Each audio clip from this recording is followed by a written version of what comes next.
따라하실까요? 이미와 아직 사이에 하나님 나라. 예수님께서 이 땅에 오심으로 하나님 나라는 시작됐습니다. 그러나 동시에 아직 완성되지는 않았습니다.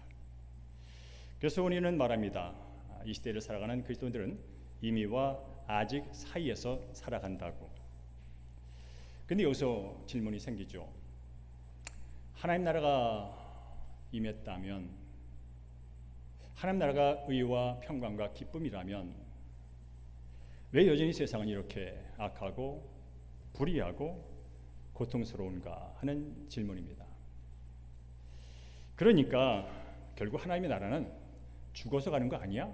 라는 질문 앞에 아직도 서성이는 분들이 있다는 말입니다. 그러나 예수님은 분명히 말씀합니다. 하나님 나라는 이미 이 세상에 왔다, 임했다. 그러나 아직 완성되지는 않았다. 분명하게 예수님은 말씀합니다. 오늘 설교 제목이 이미와 아직 사이에 하나님 나라라는 제목으로 말씀을 나눌 텐데, 특별히 예수님께서 친히 하신 말씀을 통해서 하나님 나라의 현재성, 현재 임한 하나님 나라, 그리고 앞으로 장차 완성될 하나님 나라, 그 과정 속에 성장하는 한 나라를 함께 보게 될 것입니다. 동시에 이 이미와 아직 사이에 살아가는 우리 그리스도인들은 어떻게 살아야 할까? 삶의 문제까지 함께 나누기를 원합니다. 우리 함께 먼저 마태복음 2장 28절 말씀을 읽어보겠습니다. 시작. 내가 하나님의 성령을 힘입어 귀신을 쫓아내는 것이면 하나님의 나라가 이미 너희에게 임하였느니라. 예수님이 말씀하신 겁니다. 우리는 이 진리를 붙듭니다. 우리가 믿는 것은 예수님이고 예수님께서 하신 말씀입니다. 그런데 예수님이 말씀합니다. 내가 하나님의 성령을 힘입어 귀신을 쫓아내는 것이면 하나님 나라가 이미 너에게 임하였느니라고 말씀합니다. 이미, already, 이미 임했다고 말합니다. 언젠가 오게 될 거야.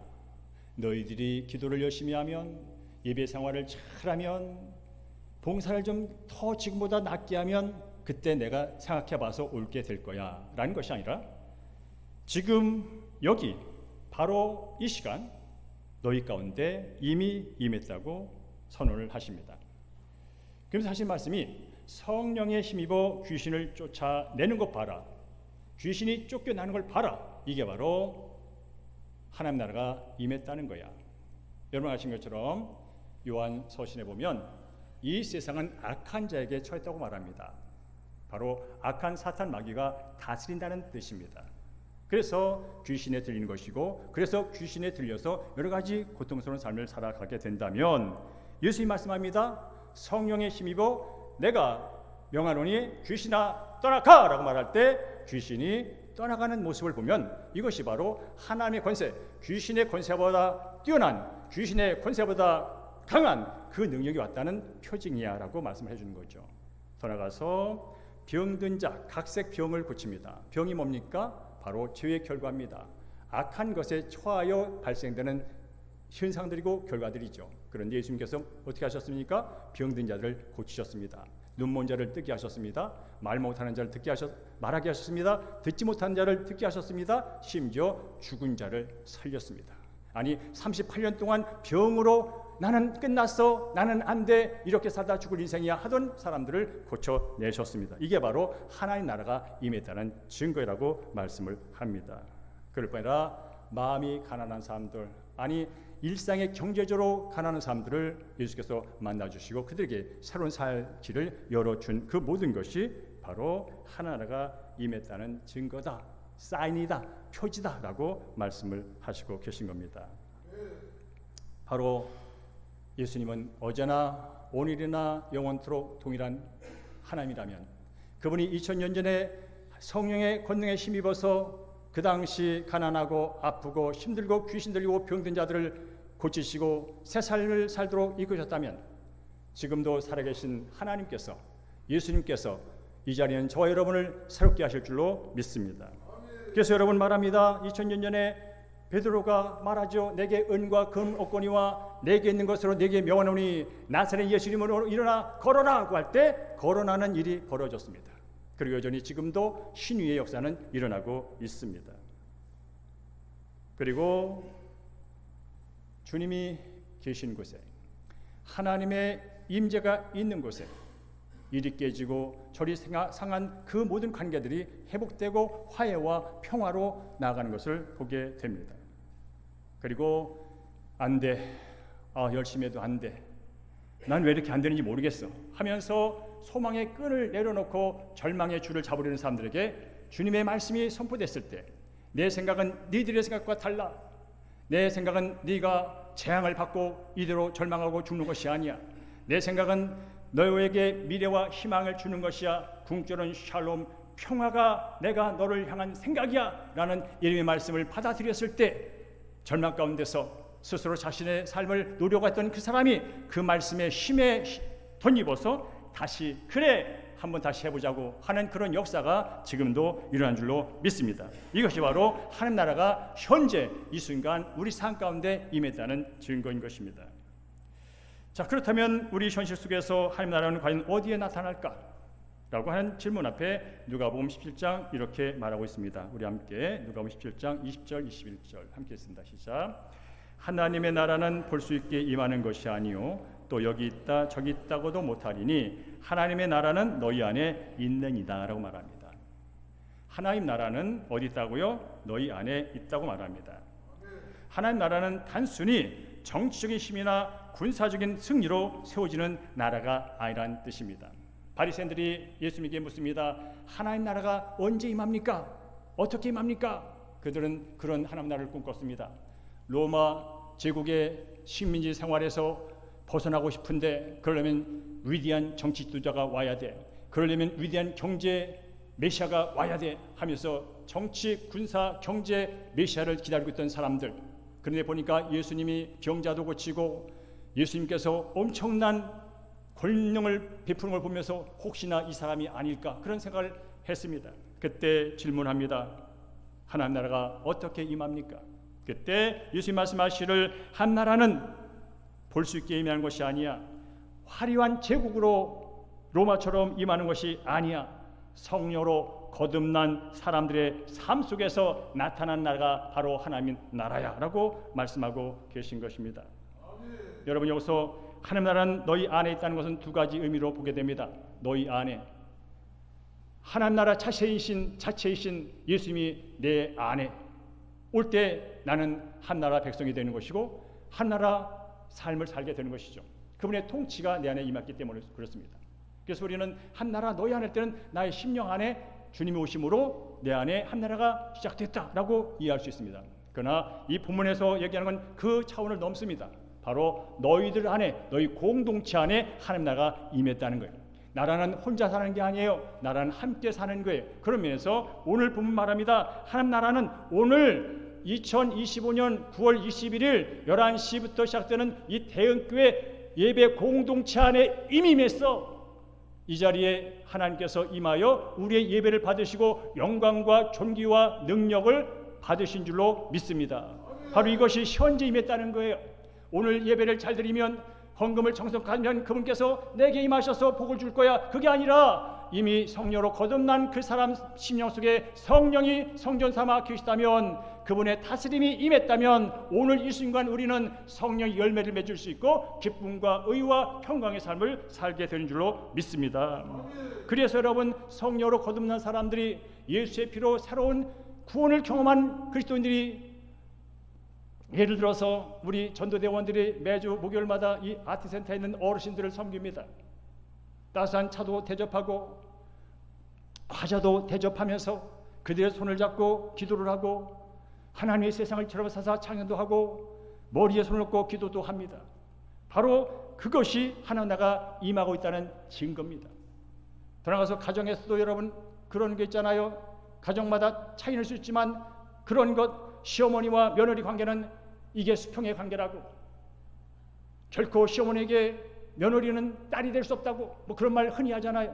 그러나 성령으로 거듭난 시어머니, 성령으로 거듭난 며느리가 예수 그리스도의 성령의 통치를 받을 때 거기에 어머니 같은 딸 같은 관계가 일어나는 줄로 믿습니다.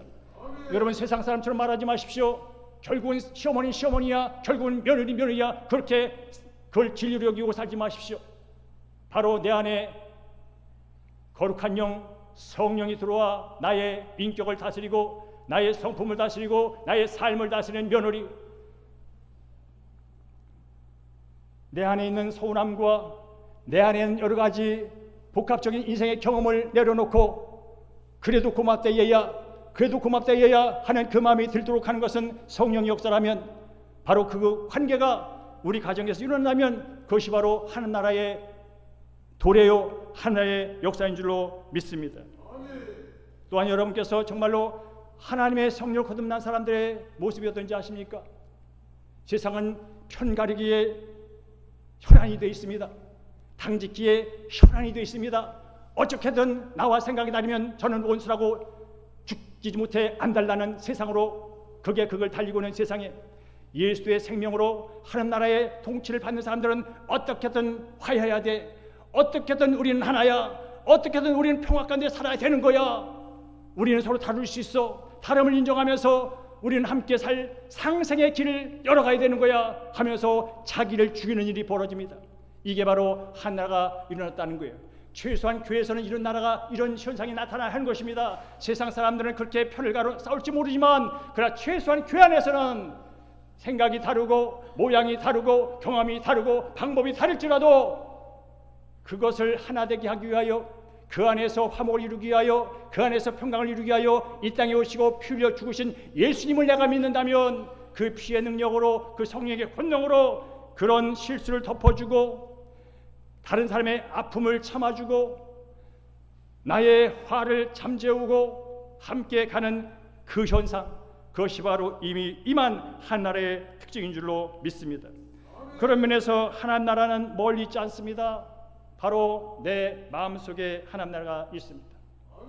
그동안은 내가 주인되어 내 인생을 다스렸습니다. 내 감정이 주인되어 내 인생을 다스렸습니다. 내 지식과 경험이 나의 주인되어 나를 이끌었습니다. 그러나 예수를 믿는 순간 주인이 바뀌었습니다. 천지 만물을 창조하신 자비와 은혜와 긍휼과 모든 것을 아시는 자비 하나님이 내 인생의 주인이 되셔서 나의 이 못난 자아, 이 못난 습관, 이 못난 감정을 다스릴 때 내가 새로운 사람이 됐다면 이게 바로 한 나라가 임한 것입니다.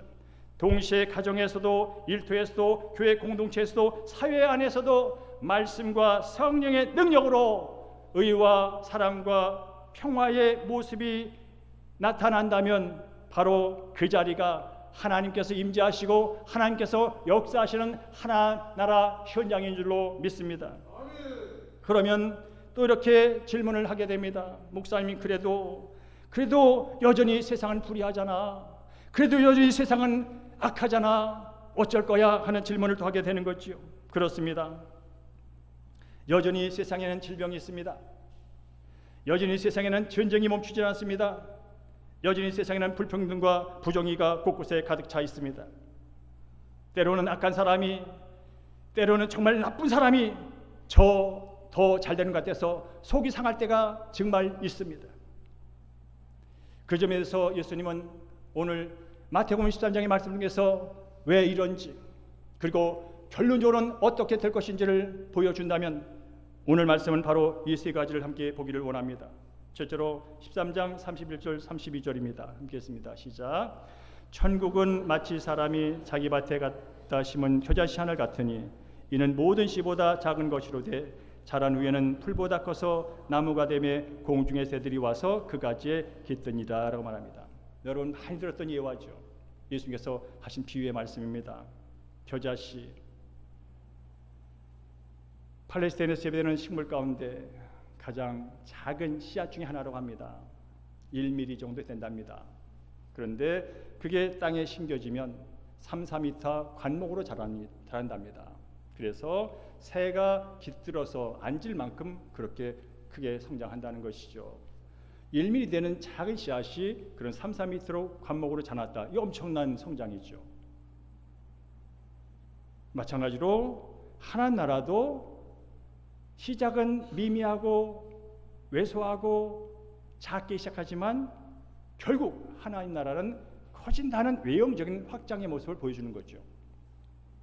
여러분 아는 것처럼 넘겨줄까요? 하나님 나라가 어디서 시작됐냐면 저 중동의 유대라고 하는 나라, 지금 이스라엘, 저 갈릴리라고 하는 그 변방 시골 동네에서 시작이 됐습니다. 예수님부터 시작이 됐습니다.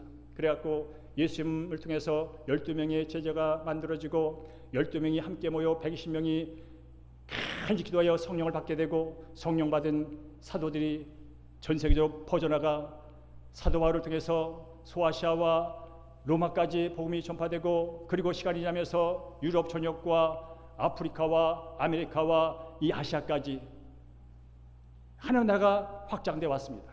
지금 바로 빨간색으로 표시된 곳이 지금 현재 기독교가 분포된 나라들 보여줍니다. 지금 현재 전 세계는 200여 국가 됩니다. 그리고 70억 인구가 됩니다.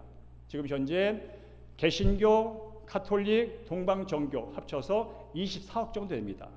전체 전 세계 인구의 31%가 예수를 믿고 하나님의 통치를 받으며 살아가는 그런 확장을 가져왔습니다. 예수님 혼자 시작했습니다. 12명의 제자로 발전했습니다.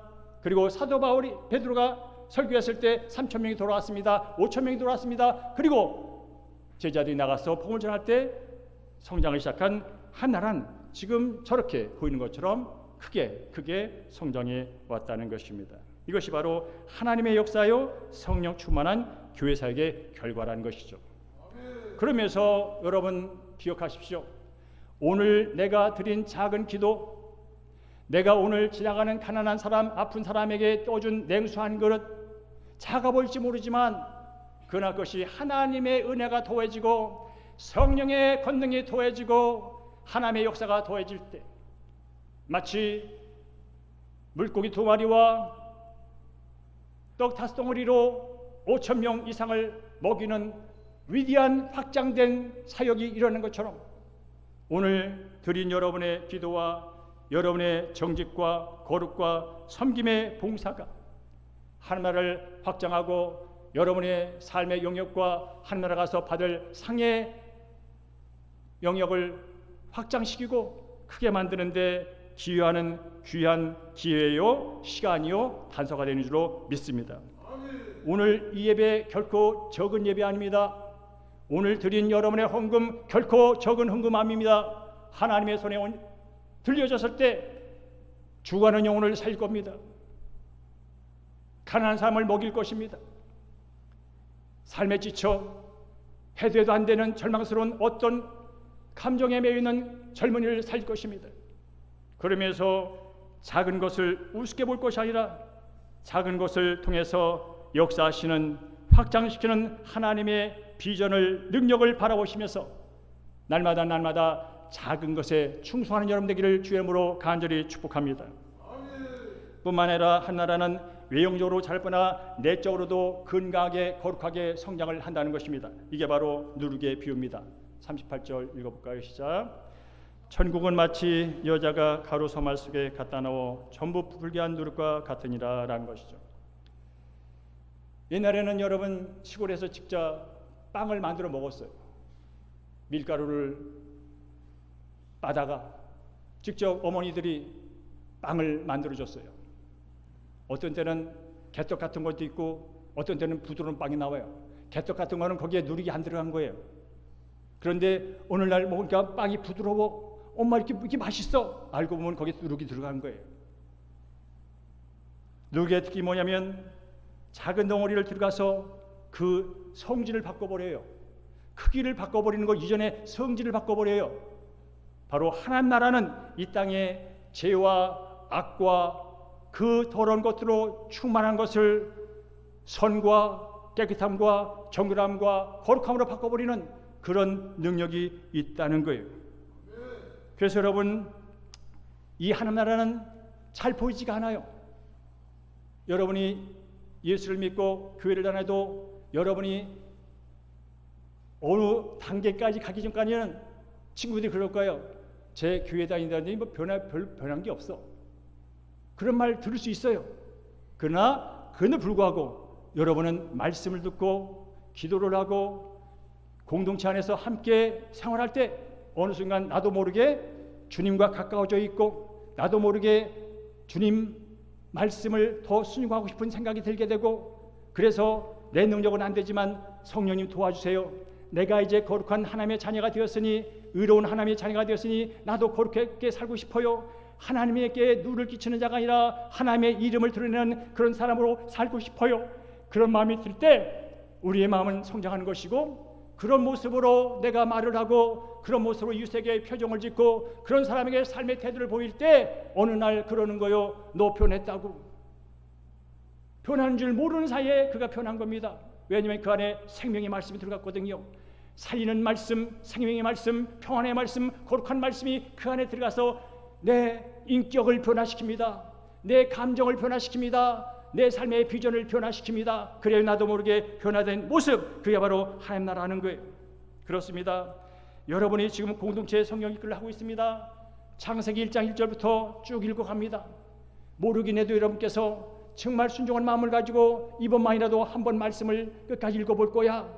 이해가 안 되고 답답하고 또 밀릴 때도 있지만 그래도 꾸준히 참고 견딘 사람들은요, 어느 때가 되면 그 말씀이, 생명의 말씀이 여러 마음을 변화시킬 거예요. 왠지 모르게 말씀이 그리워지는 시간이 오게 될 거예요. 그리고 내가 이 말씀을 알고 하나님을 알았다는 것이 얼마나 감사한 일인지 최고의 복이라는 걸 깨닫게 될 거예요. 언제요? 말씀이 내 안에서 있을 때 내 가치관을 변화시킵니다. 세속의 가치관, 잘 먹고 잘 사는 경쟁의 구조의 가치관에서 형성된 가치관이 아니라 하나님 말씀하시는 그 가치관으로 내가 하나하나 변화되는 걸 보게 될 거예요. 또 하나, 여러분께서 기도를 할 때마다 기도의 시간이 5분이든 10분이든 30분 그게 중요한 게 아니에요. 꾸준히 하나님과 대화를 하다 보면요, 내 마음이 부드러워져요. 성령이 내 안에서 내 생각과 마음을 다스리니까 내 마음이 부드러워져요. 내 마음이 넓어져요. 내 마음이 깊어져요. 왜? 주의 마음이 주님과 대화하면서 그분의 것이 내 안에 들어와서 그분의 것이 나를 발전시키니까 우리는 내 마음속에 감사가 생기기 시작해요. 내 마음속에 사랑이 생기기 시작해요. 옛날엔 미움이 80이었다면 이제 미움은 20으로 내려오고 사랑이 60으로 변하는 것을 경험하게 돼요. 그래서 가난한 사람, 어려운 사람, 나와 다른 사람을 이제 조금씩 수용하게 돼요. 왜 그럴까요? 기도를 통하여 그분의 영이 내 영을 사로잡고 그분의 영이 내 혼을 사로잡고 그분의 영이 내 욕망을 절제시키기에 그런 일이 벌어지는 게 바로 누룩의 비유라는 것이에요. 그리고 여러분, 지난번에도 이랬듯이 그리스도인이 누구냐? 니들이 누구냐? 너희들은 세상의 빛이야. 너희는 세상의 소금이야. 소금 같은 자들이 아니야. 빛처럼 사야 한다고 하는 자들이 아니라 이미 너희의 정체성은 예수 그리스도 안에서 이미 세상의 빛이고 세상의 소금이야 라는 그 정체성을 가지고 학교에서, 직장에서, 사업대에서, 가정에서 살아갈 때 거기에 놀라운 일이 벌어진다는 거예요. 그 밀가루에 누룩이, 조그만 누룩 하나 들어갔을 때 그게 새로운 성질로 바꾸는 것처럼 이 땅에 어둡고 이 땅에 슬프고 이 땅에 아픈 그 공간 안에 예수의 생명을 가진 그리스도인이 들어가면 거기에 치유가 일어나고 거기에 회복이 일어나고 거기에 용서가 일어나고 거기에 화해가 일어난다는 거예요. 이게 정상이라는 게 여러분. 그런 면에서 우리는 다시 한번 오늘 말씀에서 이 예수님께서 주신 비유의 말씀이 물론 당장은 아닐지라도 그것이 진짜 생명이라면, 그것이 진짜 예수라면 그런 변화가 내 삶 가운데 있고 우리 가정 가운데 있고 우리 사회 가운데 있고 우리 직장 가운데 있고 우리가 만나는 공동체 안에서 일어날 수 있다는 사실을 믿으시고 행하시길 주 이름으로 축복합니다. 근데 그래도 여전하잖아요. 그렇게 빛과 소금의 역할을 해도 여전하잖아요. 여전히 세상은 어둠으로 치닫는 같은 느낌이 들잖아요. TV를 틀고 뉴스를 볼 때마다 긍정적이고 아름답고 속 시원한 뉴스보다는 여전히 우리의 가슴을 힘들게 만드는 뉴스 투성이잖아요. 왜 그럴까요? 우리 함께 24절과 25절을 읽겠습니다. 시작. 천국은 좋은 씨를 제밭에 뿌린 사람과 같은데 사람들이 잘 때에 그 원수가 와서 곡식 가운데 가라지를 덧뿌리고 갔더니라고 말합니다. 이게 무슨 말이냐면 지금 이 세상은 알곡과 가라지가 함께 공존하고 있다는 거예요. 혼합된 세상이라는 거예요. 선과 악이 한 그릇에 같이 있다는 뜻이에요. 여러분, 이게 비단 세상뿐이겠습니까? 내 마음 안에도 선과 악이 같이 공존하잖아요. 그래서 그 믿음 좋은 사도 바울도 고백하잖아요. 나는 공고한 자라고. 내 마음속에 두 마음이 있다고. 내가 원하는 마음도 있고 내가 원치 않는 마음이 있다고. 하나님의 말씀에 순종하는 마음도 있고 죄에 순종하려고 기웃대는 마음도 있다고. 여러분, 여기가 교회입니다. 예수 믿고 다 거룩한 의로운 신부를 가진 주님의 신부들이 모여 있습니다. 그러나 이 교회가 완벽하던가요? 여전히 교회 안에도 알곡과 가라지가 존재합니다. 거짓과 참이 존재합니다. 그래서 우리의 삶이 힘든 겁니다. 첫째는 내 마음이 힘든 것은 내 안에 그 두 마음 때문에 힘든 것이고, 관계가 힘든 것은 저 사람과 내가 달라서 힘든 것이고, 그런 것들이 이 세상을 함께 살아가다 보니 하나님 나라가 왔다고 하지만 여전히 한 곳에서는 슬픔이 있고, 한 곳에는 갈등이 있고, 한 곳에서는 전쟁이 있고, 한 곳에서는 전쟁의 모습이 사라지지 않고 있다는 거예요. 그러나 예수님 말씀합니다. 끝날이 올 것이다. 마지막 날이 올 것이다. 지금 한 나라 왔다고 가라지를 함부로 뽑지 말거라. 저 사람 함부로 정죄하지 말거라. 저 사람 함부로 비판하지 말거라. 당장 뽑아내면 치료할 것 같지만 그거 뽑다가 저 알곡의 뿌리까지 건드린 일이 일어난단다. 여러분 아시죠? 여러분께서 그런 일을 경험하지 않았습니까? 저 친구는 정말 못됐어. 저 사람은 정말 못됐어. 바로 끊어버려야 돼. 쫓아버려야 돼. 그래서 회의를 통해서 결단을 하고 그렇다고 쳐봅시다. 그러면 그 사람이 그냥 나가던가요? 그 사람이 내가 잘못해서 하고 그냥 쏙 빠져나가던가요? 아니죠. 완전 그 공동체를 휘짓고 나갑니다. 완전 그 동체를 박살내고 나갑니다. 그러니 기다려야 됩니다. 예수님이 그러는 겁니다. 여러분 아십니까? 여러분이 저 사람은 왜 하나님이 그냥 놔두지? 저 사람 하나님 그냥 놔두지? 그런 마음 들 때가 많잖아요. 근데 그것은 내 눈으로, 내 가치관으로 그 사람을 보기 때문에 그런 거예요. 하나님의 눈으로 보면요, 그렇게 말하는 나나 그렇게 판단받는 저 사람이나 큰 차이가 없다는 사실이에요. 하나님 뽑히는 나도 뽑히는 존재라는 사실이에요. 그러나 어떻든 간에 우리는 그분께서 마지막 날 심판할 때까지, 알곡과 가라지를 구분할 때까지 우리는 인내하며 가는 거예요. 더 알곡된 삶을 위하여 알곡의 삶을, 가치관을 추구하며 살아가는 게 그리스도인입니다. 성경은 분명히 말합니다. 이제 가라지는 마지막 때 하나님께서 뽑아서 불구덩이에 태워버릴 것이고, 알곡은 걷어서 창고에 고이 간직하겠다고. 사랑하는 성도 여러분, 이 자리는 저 여러분은 예수님께서 특별히 구별하여 세우신 알곡 같은 하나님의 자연줄로 믿습니다. 알곡으로 살다 보면 가라지가 눈에 거실 때가 많아요. 그냥 한 방에 날려버리고 싶은 그런 관계들이 존재합니다. 그럴 때일수록 여러분 다시 한번 주님의 눈을 가지고 그 상황을 바라보시고, 그 사람을 바라보시고, 공동체를 바라보시고, 인내하며 기도의 자리에서 그날 주님께서 하실 것을 기대하며 한 날 한 날 승리하시를 주님으로 축복합니다. 하나님의 공의는 반드시 일어납니다. 그래야 하나님이 의로운 하나님이기 때문에 그렇습니다. 지금 답답해 보여도 끝이 아직 아닙니다. 과정 중에는 얼마든지 답답할 수 있습니다. 그러나 주님께서 심판하면 완전히 시원한 날이 올 것입니다. 우리는 그분의 잔치에서 시원함을 맛볼 것이고, 하나님이여 있긴 어디 있어 하면서 세상의 악과 세속의 가치관으로 살던 인생은 결국은 불못에 던져주고 말 것이란 말입니다. 그때까지 나의 믿음이 헛된 것처럼 보일지라도 결코 헛되지 않음을 믿으시고 끝까지 표대를 향하여 나아가시는 여러분 되기를 주님으로 축복합니다. 이제 실제적인 적용을 하면서 오늘 말씀을 마치기를 원합니다. 그렇다면 예수 믿고 구별되어 이미와 아직 사이에서 살아가는 나 그리스도인은 어떻게 살아가야 할까? 물론 성경은 그 사람 방법에서 수없이 우리에게 제시하고 있지만 저는 몇 가지를 얘기하기를 원합니다. 첫째로 따르시고, 작은 시작을 귀하게 여깁시다. 여러분, 오늘 본 것처럼 겨자씨와 누룩의 공통점은 작게 시작한다는 거예요. 작게 시작됐다는 거예요. 이게 무슨 소용이 있냐? 이래 갖고 언제 되냐? 저 사람 봐라, 크잖아. 그렇게 시작할 수 있다는 거예요. 그렇게 일주일에 한 번 기도한다고 뭐가 되겠어? 성경 하루에 한 장 읽는다고 뭐가 되겠어? 나 혼자 그렇게 선하게 산다고 되겠어? 나 혼자 정직하게 직장생활 한다고 되겠어? 그러나 하나님은 그 작은 것들을 모아서 하나님의 아름다운 나라를 이루어 가신다는 것입니다. 그래서 사랑하는 성도님이 오늘 이 드린 예배 한 시간, 이 예배 가운데 드린 찬양과 성가대와 식당 봉사와 하나님의 나라와 영광을 위하여 낮아지고 낮아진 그 무엇, 그것을 통하여 하나님의 나라가 씨앗이 심어진 것이고 하나님께서는 먼 훗날 큰 열매로 갚아줄 줄로 믿습니다. 아멘. 여러분 그렇습니다.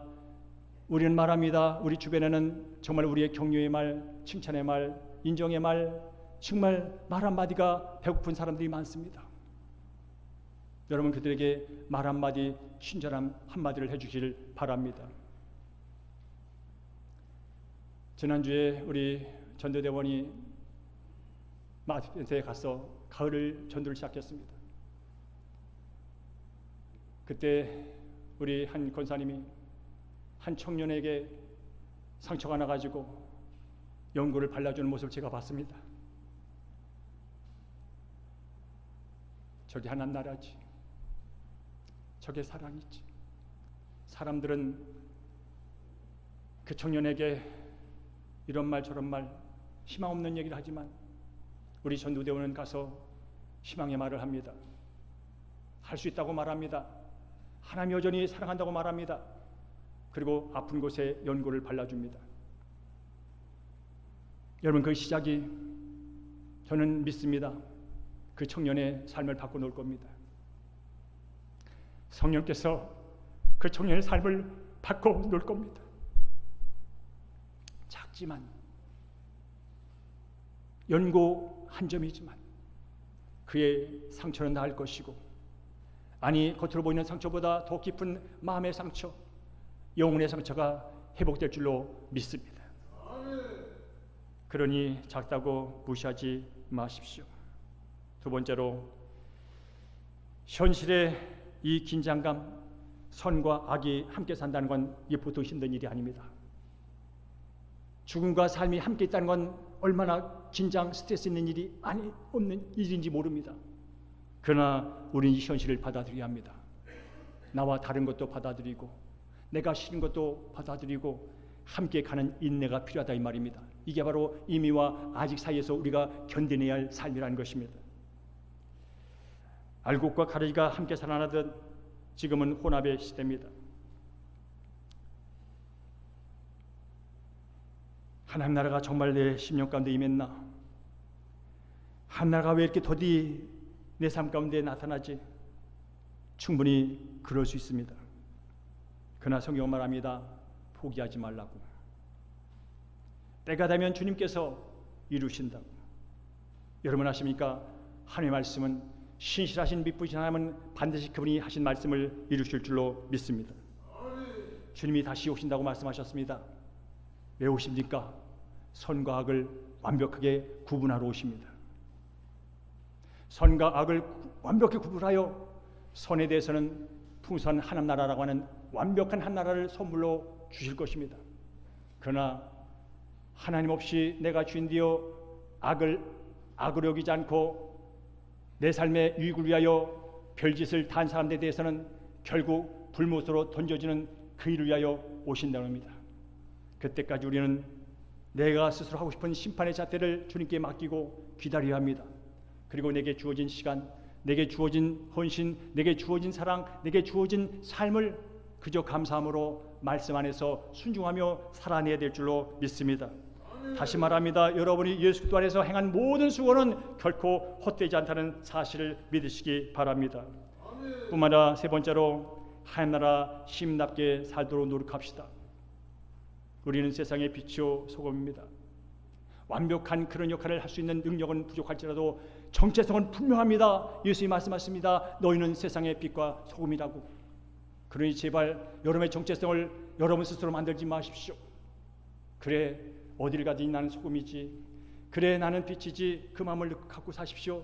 그렇다고 그거 때문에 스트레스 받은 얘기가 아닙니다. 나의 정체성이니 그렇게 사는 것이 맞지 하면서 한 발 작은 것이라도 실천해 살자는 얘기입니다. 직장에서는 수입을 위하여 거짓말을 하고 싶을 때가 많을 겁니다. 과장하고 싶을 때가 많을 겁니다. 또 옆에서 경쟁 관계에 있는 그 동료를 앞서야 되기 때문에 또 뭔가를 더 해야 될지도 모르겠습니다. 그러나 끝까지 정직의 자리를 버리지 마십시오. 가정에서는 여러분, 가정 구성원을 서로 섬겨야 합니다. 남편은 아내를 섬기고 아내는 남편을 섬겨야 합니다. 그리고 특별히 여러분, 이곳에 자녀를 양육하는 30, 40대 부모 여러분, 세상의 가치관으로 여러분의 자녀를 바라보지 마십시오. 하나님의 가치관, 크고만큼의 중요한 것이 아니라, 화려함이 중요한 것이 아니라 하나님께서 내 자녀를 어떻게 바라보는지, 결국은 이 혼탁의 세계에 우뚝 설 인물은 예수 그리스도 안에서 성령으로 거듭난 거룩한 백성들 뿐입니다. 여러분의 자녀를 하나나라 가치관으로 바라보십시오. 그리고 하나나라 가치관으로 지도하십시오. 그러기 위해서는 엄마 아버지가 먼저 하나나라 가치관으로 살아내야 합니다. 아이들은 입으로 잔소리로 교훈으로 자랑하는 게 아닙니다. 엄마 아버지가 진짜 하나님 나라의 통치를 받으며 하나님 백성으로 살고 있는 나를 뒷모습으로 바라봅니다. 뒷모습으로 바라본 사람은 끝까지 믿음을 지켜냅니다. 그러나 입으로 이 교회 저 교회 뭔가 교육을 통하여 받은 그 신앙은 고등학교 들어갈 때, 대학교 들어갈 때 이제 아작날 수가 있다 이 말입니다. 우리 엄마 불쌍해서 우리 엄마 눈치 때문에 교회를 다녔지만 이제 나는 스스로 하나님이 있는지 아닌지를 확인해 봐야 되겠어. 진짜 진리가 있는지 아닌지 확인해 보겠어 하면서 스시 교회를 떠납니다. 그런 청년이 한국에 얼마나 많은지 모릅니다. 심지어 목사 아들, 장로 아들까지. 그러면서 여러분께서는 정말로 내가 하나님의 가치관인 사랑과 섬김과 나눔과 정의와 편의의 가치관으로 예수님을 진정한 나의 삶의 주인으로 모시고 사는지를 늘 점검하셔야 됩니다. 좋은 프로그램도 중요합니다. 좋은 교육도 중요합니다. 다 중요합니다. 그러나 진정 내가 주 안에서 하나님의 백성으로 살아내고 있는지를 날마다 점검해야 합니다. 쉬운 일은 아닙니다. 그러나 중요합니다. 내 자녀가 세상의 성공도 중요하지만 영원한 성공, 영혼의 성공, 영원히 하나님 안에서 복락을 누리는 그 성공을 위하여 우리는 그것을 포기해서는 안 된다는 말씀입니다. 오늘 말씀을 선포합니다. 하나님 나라는 이미 이 땅에 도래했습니다. 그리고 저와 여러분은 이미 예수 믿고 구원받은 하나님 나라 시민인 줄로 믿습니다. 이 세상은 알곡과 가라지가 함께 가고 있습니다. 그러나 반드시 추수 때가 옵니다. 중요한 것은 그 추수 때 내가 예수 안에서 참 알고 이어야 한다는 것입니다. 다시 한번 주님의 이름으로 선포합니다. 사랑하는 장로님, 사랑하는 권사님, 사랑하는 집사님, 사랑하는 대형교회 성도님 여러분, 여러분의 오늘 예배가 결코 헛되지 않습니다. 여러분의 눈물을 흘리며 드린 작은 기도가 결코 헛되지 않습니다. 하나님 나라 확장에 여러분의 성령의 열매를 맺는 그 놀라운 기초에 오늘 여러분이 드린 예배와 여러분이 드린 헌신과 기도가 반드시 30배, 60배, 100배의 결실로 맺어는 그날이 올 줄로 믿습니다. 주님 오시는 그날까지 그 삶을 살아내실 주 이름으로 축복합니다. 다만 유한도 주님 안에서 의와 평강과 사랑의 삶을 살아가시며 여러분의 가정과 일터와 교회와 모든 공동체 안에서 빛과 소금의 역할을, 그 뒤에 편지와 향기의 역할을 아름답게 이어가시는 복받은 여러분 되기를 주의 이름으로 축복합니다. 아멘.